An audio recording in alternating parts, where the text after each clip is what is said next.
জম্মু কাশ্মীৰ আৰু উত্তৰাখণ্ডত দেখা গ'ল বৰফৰ শুকুলা আচ্ছাদন বৰফেৰে আবৃত হৈ পৰিল কেদাৰনাথ মন্দিৰ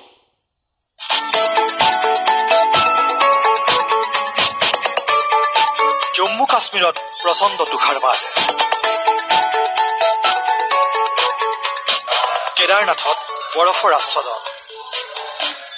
বছৰৰ প্ৰথম তুষাৰপাত প্ৰচণ্ড তুষাৰপাতৰ মাজত জম্মু কাশ্মীৰ হিমাচল প্ৰদেশ আৰু উত্তৰাখণ্ড এয়া উত্তৰাখণ্ডৰ বিখ্যাত কেদাৰনাথ মন্দিৰ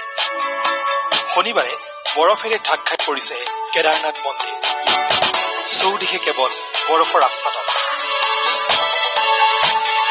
শনিবাৰে কেদাৰনাথৰ তাপমাত্ৰা -6 ডিগ্ৰী চেলছিয়াছ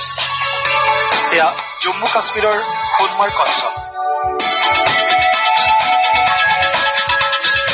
ইয়াতো প্ৰচণ্ড তুষাৰপাত বাট পথ গছ গছনি সকলোতে বৰফৰ শুকুলা আচ্ছাদন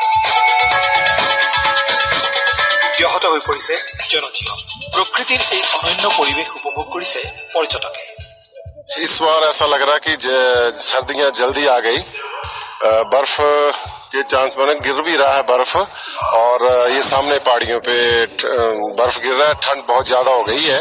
बहुत मजा ले रहे हैं बहुत अच्छा लग रहा है वादियों में यहाँ की वादियां बहुत ही खूबसूरत है देखने लायक है और संजोग से जब मैं यहाँ आया हूँ तो स्नोफॉल हुआ है হিমাচল প্ৰদেশৰ কল্প আৰু ধৰমশালাতো বৰফৰ আচ্ছাদন